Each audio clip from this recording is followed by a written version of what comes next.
Guys bike taxi ಮಾಡಬೇಡಿ ಅಂತ ಅಂದರು. ಸುಮಾರು ಜನ ಇವತ್ತಿಗೂ ಬೈಕ್ ಟ್ಯಾಕ್ಸಿ ಹೊಡಿತಾ ಇದ್ದಾರೆ. ಏನಕ್ಕೆ ಅಂತ ಅಂದರೆ ಅದೇ 2 ದಿನದಲ್ಲಿ ಆಗೋದನ್ನ ಒಂದೇ ದಿನದಲ್ಲಿ ದುಡ್ಕೊಂಬಿಡೋಣ ಅಂತ ಇವರು. ಆದರೆ ಇವ್ರಿಗೆಲ್ಲ ಗೊತ್ತಿಲ್ವೋ ನಮಗಂತೂ ಗೊತ್ತಿಲ್ಲ. ರೂಲ್ಸ್ ಅಷ್ಟಿದೆ, ಅಷ್ಟು ಸ್ಟ್ರಿಕ್ಟ್ ಮಾಡ್ತಾಯಿದ್ದಾರೆ. ವೆಹಿಕಲ್ ಸೀಸ್ ಮಾಡ್ತಾಯಿದ್ದಾರೆ. ಹಿಡ್ದು ಒಂದು 500 ರೂಪಾಯಿ ಅಲ್ಲ, ಎಷ್ಟು 5,000 ರೂಪಾಯಿ 10,000 ರೂಪಾಯಿ ಈ ಥರ ಪೆನಾಲ್ಟಿಗಳು ಹಾಕ್ತಾಯಿದ್ದಾರೆ. ಅದರಲ್ಲಿ ನೀವು ಒಂದ್ಸಲಿ ಲಾಗಿ ಕಾಯ್ತು ಅಂತ ಅಂದರೆ ಒಂದು 10-15 ದಿನ ಗಾಡಿ ಕೊಡಲ್ಲ. ಆ್ಯಂಡ್ ಅದರಲ್ಲಿ ಏನು ಗುರು, ನೀವು ಬರೀ ತಿರ್ಗ್ತಾ ಇರಬೇಕು ಸ್ಟೇಷನ್ಗೆ ಮನೆಗೆ. ಅಲ್ಲಿ ಒಂದಷ್ಟು ದುಡ್ಡು, ಅದಕ್ಕೂ ನೀವು ಆಟೋದಲ್ಲೇ ಹೋಗಬೇಕು, ಇಲ್ಲ ಬಸ್ಸಲ್ಲಿ ಹೋಗಬೇಕು. ಇಷ್ಟೆಲ್ಲ ಇದ್ರೂ ಜನ ತಲೆ ಕೆಡಿಸ್ಕೊಳ್ದೆ ಏನಾಗುತ್ತೋ ಆಗಲಿ, ನಾನಂತೂ ಮಾಡೋದಂತೂ ನಿಲ್ಲಿಸಲ್ಲ, ನನಗೆ ಕಮಿಟ್ಮೆಂಟ್ಸ್ಗಳೈತೆ, ಇವಾಗ ಮಾಡಬೇಕು, ಬೇರೆ ಆಪ್ಷನ್ ಇಲ್ಲ ಅಂತ ಸುಮಾರು ಜನ ಬರೀ ಬೈಕ್ ಟ್ಯಾಕ್ಸಿ ಹೊಡಿತಾಯಿದ್ದಾರೆ. ಅಲ್ಲ ಗುರು, ಪಾರ್ಸಲ್ಸ್ ಇದೆ, ಓಕೆನಾ, ಪಾರ್ಸಲ್ಸ್ ಇದೆ, ಅದಾದಮೇಲೆ ಪೋರ್ಟರಲ್ಲೂ ಇದೆ. ಒಂದಷ್ಟು ಕಮ್ಮಿ ಆಗ್ಬೋದು ಅರ್ನಿಂಗ್ಸು, ಬಟ್ ಅಟ್ಲೀಸ್ಟು ನೀವು ಸೇಫಾಗಿರ್ತೀರಾ, ನಿಮ್ಮ ಗಾಡಿ ಸೇಫಾಗಿರುತ್ತಾ? ಗಾಡಿ ಇದ್ದರೆ ಯಾವುದೋ ಒಂದು ಕೆಲಸ ಮಾಡ್ಕೋಬೋದು.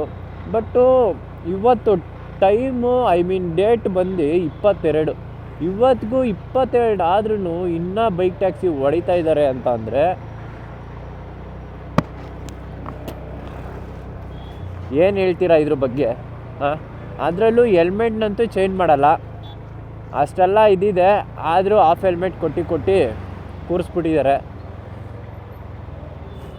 ಜನಗಳಿಗಂತೂ ಬುದ್ಧಿ ಬರಲ್ಲ.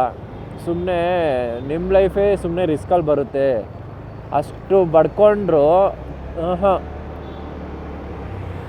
ಕೆಲವೊಬ್ರು ಗೊತ್ತು, ಓಕೆನಾ, ಏನು ಮಾಡೋಣ ಸರ್ ಹೊಟ್ಟೆಪಾಡು ಅಂತಾರೆ, ಬೇರೆ ಕೆಲಸ ಐತೆ ಗುರು. ಬೈಕ್ ಟ್ಯಾಕ್ಸಿ ಬಂದರೆ ಎಲ್ಪ್ ಆಗೇ ಆಗುತ್ತೆ, ಇಲ್ಲ ಅಂತ ಯಾರೂ ಹೇಳ್ತಾ ಇಲ್ಲ. ಪ್ಯಾಸೆಂಜರ್ಸ್ಗೂ ಹೆಲ್ಪ್ ಆಗುತ್ತೆ, ಅದಾದಮೇಲೆ ರೈಡರ್ಸ್ಗೂ ಹೆಲ್ಪ್ ಆಗುತ್ತೆ. ಫಸ್ಟು ಈ ಪ್ಯಾಸೆಂಜರ್ಸ್ಗಳು ಅಂದರೆ ಗೌರ್ಮೆಂಟ್ ಏನು ಅರ್ಥ ಮಾಡ್ಕೊಬೇಕಂದ್ರೆ, ಇಷ್ಟು ಬೇಡ ಬೈಕ್ ಟ್ಯಾಕ್ಸಿ ಅಂತ ನೀವು ಹೇಳಿದ್ರು ಕೂಡ ಕಸ್ಟಮರ್ಸು ಅಷ್ಟು ಮುಗಿಬೀಳಿ ಅವರು ಬುಕ್ ಮಾಡ್ತಾಯಿದ್ದಾರೆ ಅಂತ ಅಂದರೆ ರೀಸನ್ ಏನು ಗುರು? ಅವ್ರು ಅಂದ್ಕೊಂಡಿದ್ದ ಡೆಸ್ಟಿನೇಷನ್ಗೆ ಬೇಗ ಹೋಗ್ಬೋದು, ದುಡ್ಡನ್ನ ಸೇವ್ ಮಾಡ್ಬೋದು. ಇಷ್ಟೆಲ್ಲ ಇದ್ದರೂ ನೀವು ಏನೋ ಒಂದು ಪಾಲಿಸಿ ತರದೆ ಇನ್ನೂ ಕೂತಿದ್ದೀರಾ. ಅದಾದಮೇಲೆ ಇನ್ನೂ ಎಲ್ಲೋ ಬರ್ಡು ಅಂತ ಒಂದಷ್ಟು ಬ್ಯಾಟ್ರಿ ಗಾಡಿ, ಓಕೆನಾ, ಬ್ಯಾಟ್ರಿ ಗಾಡಿಗಳನ್ನ ತರಿಸ್ಬಿಟ್ಟು ಮಾಡಿಸ್ತೀವಿ ಅಂತ ಎಲ್ಲೋ ಒಂದು ವೀಡಿಯೋದಲ್ಲಿ ನೋಡ್ದಂಗಿತ್ತು. ಎಲ್ಲೋ ಬ್ಯಾಟ್ರಿ ಗಾಡಿಗೆ ಎಲ್ಲೋ ನಂಬರ್ ಪ್ಲೇಟೋ ಯಾವುದೋ ಕೊಟ್ಬಿಟ್ಟು ನಮ್ಮ ಕಡೆನೇ ನೀವು ರೆಂಟ್ ತೊಗೊಂಡು ನೀವೇ ಇದರಲ್ಲಿ ಮಾಡ್ಕೊಬೋದು ಅಂದ್ಬಿಟ್ಟೆಲ್ಲ. ರೆಂಟ್ ಬೈಕಲ್ಲಿ ಬೈಕ್ ಟ್ಯಾಕ್ಸಿ ಮಾಡೋದು ಅಷ್ಟು ಈಸಿ ಅಲ್ಲ. ಏನಕ್ಕೆ ಅಂತಂದರೆ ಇದು ಜೆಪ್ಟೋ ಇರ್ಬೋದು ಅಥವಾ ಇನ್ಸ್ಟಾಮಾರ್ಟ್ ಇರ್ಬೋದು, ಇಂಥ ಗಾಡಿಗಳಿಗೆ, ಇಂಥ ಕೆಲಸಗಳಿಗೆ ಇದು ಸೂಟ್ ಆಗುತ್ತೆ, ಓಕೆನಾ, ಇಂಥ ಕೆಲಸಕ್ಕೆ ಸೂಟ್ ಆಗುತ್ತೆ. ಅದನ್ನು ಬಿಟ್ಟರೆ ಈ ಬೈಕ್ ಟ್ಯಾಕ್ಸಿಲಿ ಹೊಸ ಕಿಲೋಮೀಟ್ರ್ ಓಡುತ್ತಾ, ಇದರಲ್ಲಿ ಮತ್ತು ಪೋರ್ಟರಲ್ಲೆಲ್ಲ ಮಾಡಿದ್ರೆ ನಿಮ್ಮದು ಜೆಪ್ಟೋದಲ್ಲಿ ಒಂದು 100 ರೂಪಾಯಿ ಖರ್ಚಾದರೆ ಇದರಲ್ಲಿ 170-180 ರೂಪಾಯಿ ಪೆಟ್ರೋಲ್ಗೆ ಖರ್ಚಾಗುತ್ತೆ, ಓಕೆನಾ. ಅಷ್ಟಲ್ಲದೆ ಕಿಲೋಮೀಟ್ರು ಜಾಸ್ತಿ ಓಡ್ತಾ ಇರುತ್ತೆ. ಇವು ಶಾರ್ಟ್ ಆರ್ಡರ್ಸು ಇದರಲ್ಲಿ ಫುಲ್ಲು ನಜ್ಜಿ ಒಂದು 15 ಕಿಲೋಮೀಟ್ರೂ ಇರುತ್ತೆ, 20-30 ಇಷ್ಟೆಲ್ಲ ಇದ್ದಾವೆ. ಅದರಲ್ಲಿ ಈ ರ್ಯಾಪಿಡೋ ಕಂಪ್ನಿಯವರು 2 ವಾರದಿಂದ ಗಾಡಿಗಳನ್ನ ಯಾವುದು ಹಿಡಿತಾ ಇಲ್ಲ, ಆರಾಮಾಗಿ ನೀವು ಹೋಗಿ ಬೈಕ್ ಟ್ಯಾಕ್ಸಿ ಮಾಡಿ ಅಂತ ಒಪ್ಸೋದು. ಇದನ್ನು ನೋಡಿ ಒಂದಷ್ಟು ಜನ ಮೂರ್ಖರು, ಓಕೆನಾ, ಹಿಡಿತಾ ಇಲ್ಲ ನಡೀರಿ ಮಾಡೋಣ. ಫಸ್ಟ್ ಆಫ್ ಆಲು ಏನೇ ಅಂದ್ರೂ ನಾವು ಅದನ್ನು ಟೆಸ್ಟ್ ಮಾಡದೆ ನಾವು ಯಾವತ್ತೂ ನಂಬಾರ್ದು. ಇವಾಗ ಒಂದು ಅಂಗಡಿಗೆ ಹೋಗಿ ನಮ್ಮ ಸೈಜ್ಗೆ ನಾವು ಬಟ್ಟೆ ಹಾಕಿ ನೋಡಿಲ್ಲ ಅಂದರೆ ನಾವು ಬಟ್ಟೆ ಡಿಸೈಡೇ ಮಾಡಲ್ಲ ಗುರು.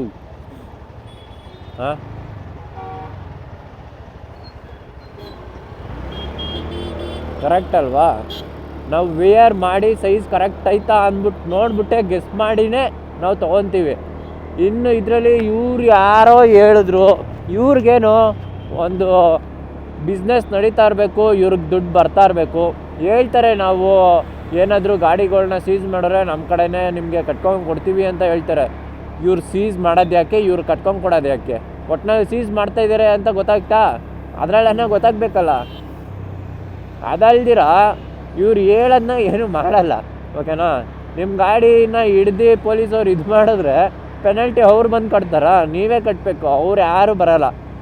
ಸುಮ್ಮನೆ ಒಂದು ವೀಡಿಯೋಗಳಿಗೆ ಒಂದು 2 ಗಾಡಿಗಳಿಗೆ ಕಟ್ಬಿಟ್ಟು ಮಾಡಿರ್ಬೋದೇನಪ್ಪ, ನನಗೆ ಗೊತ್ತಿದ್ದಂಗೆ ಅದು ಮಾಡಿರಲ್ಲ. ಸುಮ್ಮನೆ ಆದರೆ ಮಾಡ್ತಾಯಿದ್ದೀವಿ ಅಂತ ತೋರಿಸ್ಕೊಳಕ್ಕನ ಹಿಂಗೆ ಏನೋ ಒಂದು ಮಾಡಿರ್ತಾರೆ. ಇಂಥದಕ್ಕೆಲ್ಲ ತಗ್ಲಾಕೊಂಡು ನೀವು ಯಾಮಾರಬೇಡಿ ಅಷ್ಟೇ.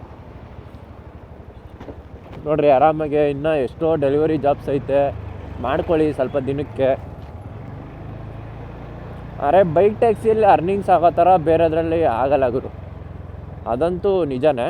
ಏನಕ್ಕೆ ಅಂತಂದರೆ ಇದು ಕಸ್ಟಮರ್ ಅಲ್ವಾ, ಚೂಸ್ ಮಾಡ್ತಾ ಇರ್ತಾರೆ, ಬುಕ್ ಮಾಡ್ತಾ ಇರ್ತಾರೆ, ಅಲ್ಲಿ ಇಲ್ಲಿ ಹೋಗ್ಬೇಕಂದ್ಬಿಟ್ಟು. ಈ ಆರ್ಡರ್ಸ್ ಅನ್ನೋದು ಆ ಥರ ಅಲ್ಲ, ಒಂದು ಸ್ವಲ್ಪ ಕಮ್ಮಿನೇ ಇರುತ್ತೆ.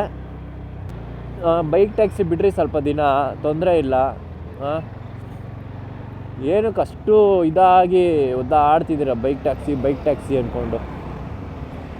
ಬರುತ್ತೆ, ಅದಕ್ಕೇನಾದ್ರು ಪರ್ಮಿಷನ್ ಸಿಕ್ಕರೆ ಬಂದೇ ಬರುತ್ತೆ. ಬಂದಮೇಲೆ ತಡೆಯೋರು ಯಾರೂ ಇರೋಲ್ಲ, ಆವಾಗ ಮಾಡ್ಕೋಬೋದು ಆರಾಮಾಗಿ.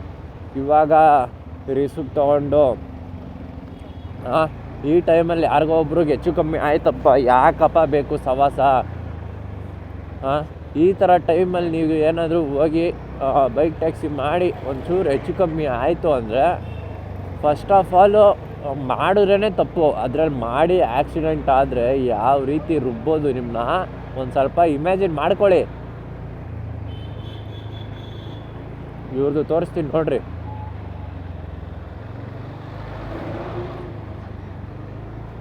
ನೋಡ್ರಿ. Hello captains, good news, no issue reported in last 2 weeks. ಇದನ್ನು ಹಾಕ್ಕೊಂಡವ್ರೆ ಇವರು, ನೋಡಿದ್ರಾ? ಇಂಥ ನನ್ನ ಮಕ್ಕಳ್ರಿಗೆ ಇನ್ನೇನು ಕೆಲಸ ನೋಡ್ರಿ. ಈ ಥರ ಪಾರ್ಸಲ್ಸ್ಗಳು ಬರುತ್ತೆ. ಚಿಕ್ಕಪೇಟೆ ನಾವು ಹೋಗಲ್ಲ ಈಗ ಸದ್ಯಕ್ಕೆ, ಹೇಳಿಲ್ವಾ ನನಗೆ ಸ್ವಲ್ಪ. ನಾನು ಮೊನ್ನೆ ನೋಡಿದೆ, ಒಂದು ಆರ್ಡ್ರ್ ಮಾಡಬೇಕಾದ್ರೆ ಹಾಫ್ ಹೆಲ್ಮೆಟ್ ಕೊಟ್ಟರು, ಹಚ್ಕೊಂಡ್ರು, OTP ತೊಗೊಂಡ್ರು, ಹೋಯ್ತಾಯಿದ್ರು. ರ್ಯಾಪಿಡೋ ಬೈಕ್ ಟ್ಯಾಕ್ಸಿ ನಾವೇನು ಹೇಳೋಕ್ಕೂ ಹೋಗಲ್ಲ, ಮಾಡಬೇಡ್ರಿ ಬ್ರೋ. ಗೊತ್ತಿದ್ದು ಮಾಡ್ತೀನಿ ಅಂದರೆ ಯಾರು ಏನು ಮಾಡೋಕ್ಕಾಗುತ್ತೆ ಗುರು? ಹೇಳ್ರಪ್ಪ, ಕರೆಕ್ಟ್ ಅಲ್ವಾ ನಾನು ಹೇಳಿದ್ದು? ನಾವು ಹೇಳೋದು ಒಂದಷ್ಟು ಜನಕ್ಕೆ ಪರವಾಗಿಲ್ಲ ಗುರು, ಕರೆಕ್ಟಾಗಿ ಹೇಳ್ತಾವನೆ ಹುಡುಗ, ಗುಡ್ ಅಂತ ಹೇಳ್ತಾರೆ ಬೇಕಾರೆ ಕೆಲವೊಬ್ಬರು. ಯಾಕಂದ್ರೆ ಏನಕ್ಕೆ ಅಂತಂದರೆ ನಾವು ಯಾರದೇ ಒಂದು ಪ್ಲಸ್ ಪಾಯಿಂಟ್ ಇಟ್ಕೊಂಡು ಮಾತಾಡ್ತಾ ಇಲ್ಲ. ಬಂದರೂ ಒಳ್ಳೆಯದೇ, ಬಂದಿಲ್ಲ ಅಂದರೂ ಒಳ್ಳೆಯದೇ.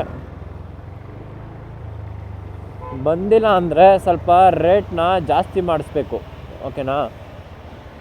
ಬೈಕ್ ಟ್ಯಾಕ್ಸಿ ಏನಾದ್ರು ಬರಲ್ಲ ಹಂಗೆ ಹಿಂಗೆ ಅಂದ್ಬಿಟ್ಟು ಚಾನ್ಸಸ್ ಆದರೆ, ಡೆಲಿವರಿ ಜಾಬ್ಸಲ್ಲಿ ರೇಟ್ನ ಸ್ವಲ್ಪ ಜಾಸ್ತಿ ಮಾಡಿಸ್ಬೇಕು. ಬರೀ ವಿಷಯ ಇಷ್ಟು ಇಲ್ದಿರ ಇವಾಗ ನೋಡ್ರಿ, ಒಂದಷ್ಟು ಡಾಕ್ಯುಮೆಂಟ್ಸ್ ಇಲ್ಲ ಅಂತ, ಓಕೆನಾ? ಒಂದಷ್ಟು ಡಾಕ್ಯುಮೆಂಟ್ಸ್ ಇಲ್ಲ ಅಂದ್ಬಿಟ್ಟು ಆಟೋದವ್ರ ಗಾಡಿಗಳನ್ನೇ ಸೀಸ್ ಮಾಡ್ತಾರೆ ಗುರು. ಅದು 1-2 ದಿನ ಮಾಡಿದ್ರೇನಪ್ಪ, ಒಂದಷ್ಟು ಗಾಡಿಗಳನ್ನ ಸೀಸ್ ಮಾಡಿದ್ರು, ಆಮೇಲೆ ಕಂಟಿನ್ಯೂ ಮಾಡಿದ್ರೋ ಇಲ್ವೋ ಗೊತ್ತಿಲ್ಲ. ಅದೇ ಈಗ ರ್ಯಾಪಿಡೋದಲ್ಲೂ ಅಷ್ಟೇ ಬೈಕ್ ಟ್ಯಾಕ್ಸಿ, ಆವಾಗ ಒಂದು 5ನೇ ತಾರೀಕು ಸಡನ್ನಾಗೆ ಒಂದು 300-400 ಗಾಡಿಗಳನ್ನ ಸೀಸ್ ಮಾಡಿದ್ರು ಒಟ್ಟೊಟ್ಟಿಗೆ. ಇವಾಗ ಫುಲ್ಲು ಸ್ವಲ್ಪ ಕಮ್ಮಿ ಆಗಿದೆ, ಯಾಕಂದರೆ ಸುಮಾರು ಜನ ಮಾಡ್ತಾಯಿಲ್ಲ. ಎಲ್ಲಿ ಒಂದು 20% ಆಫ್ ಪೀಪಲ್ ಮಾಡ್ತಾ ಇರ್ಬೇಕೇನಪ್ಪ.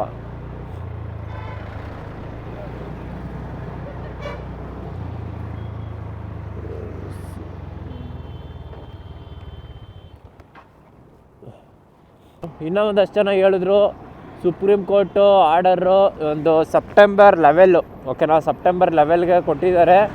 ಅವತ್ತು ಕೋರ್ಟ್ ಹಿಯರಿಂಗ್ ಇದೆ, ಹಂಗೆ ಹಿಂಗೆ ಅಂದ್ಬಿಟ್ಟು ಹೇಳಿದ್ರು.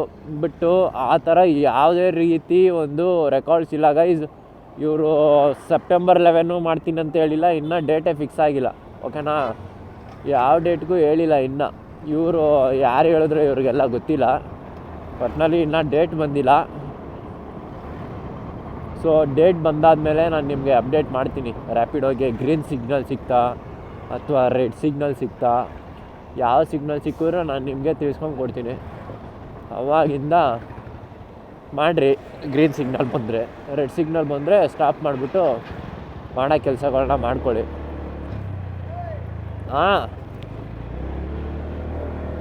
ಅಷ್ಟೇ ಗೈಸ್. ಇಷ್ಟೇ ಹೇಳ್ಬೇಕಾಗಿದ್ದು. ವಿಡಿಯೋ ಇವಾಗ ಶಾರ್ಟ್ ಬಂದಿರುತ್ತೆ ಅಂತ ಅಂದ್ಕೊತೀನಿ. ನೋಡೋಣ ಬನ್ನಿ, ನೋಡೋಣ. ಈ ವಿಡಿಯೋಗೆ ಇಷ್ಟೇ, ಒಂದಷ್ಟು ಹೇಳ್ಬೇಕಿತ್ತು ನಿಮಗೆ, ಬೇಡ ಮಾಡಬೇಡ್ರಿ ಅಂತ, ಅದಕ್ಕೋಸ್ಕರ ಈ ವಿಡಿಯೋ ಮಾಡ್ತಾಯಿದ್ದೀನಿ. ಸೊ ಇನ್ನೂ ನಮ್ಮ ಚಾನಲ್ಗೆ ಯಾರು ಸಬ್ಸ್ಕ್ರೈಬ್ ಆಗಿಲ್ಲ, ಮೊದಲನೇ ಸಲ ನೋಡ್ತಾ ಇದ್ದೀನಿ ಅಂತಂದರೆ ಸಬ್ಸ್ಕ್ರೈಬ್ ಮಾಡ್ಕೊಳ್ಳಿ, ಸಪೋರ್ಟ್ ಮಾಡಿ, ಲೈಕ್ ಮಾಡಿ. ಗಂಟ್ಲೆಲ್ಲ ಕಿಚ್ ಕಿಚ್ ಕಿಚ್ ಕಿಚ್ ಕಿಚ್ ಕಿಚ್ ಕಚ್ ಕಚ್ ಕಚ್ ಏನೋ ಆಗ್ತೈತೆ ಗುರು. ಇವತ್ತು ಡ್ಯೂಟಿ ಏನು ಮಾಡೋಕ್ಕೆ ಹೋಗಲ್ಲ, ಹೋಗ್ಬಿಡ್ತೀನಿ ಮನೆ ಕಡೆ.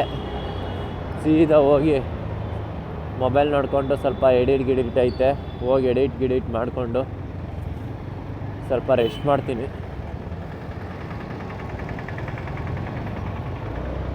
ಸೊ ವಿಡಿಯೋ ಇಲ್ಲಿಗೆ ಎಂಡ್ ಮಾಡ್ತೀನಿ guys. See you, have a safe ride. ಸೇಫಾಗಿರಿ, ನಿಮ್ಮ ಗಾಡಿನ ಸೇಫಾಗಿ ಇಟ್ಕೊಳ್ಳಿ. ಲಕ್ಷ ಹಾಕಿ ಪೆನಲ್ಟಿ ಯಾಕೆ ಹಾಕ್ಸ್ಕೊತೀರಾ? ಬೇಡ, ಸದ್ಯಕ್ಕೆ ಸ್ಟಾಪ್ ಮಾಡಿ, ನೋಡ್ಕೊಳ್ಳೋಣ ಫ್ಯೂಚರ್ಗೆ ಅಷ್ಟೇ. See you, tata, bye.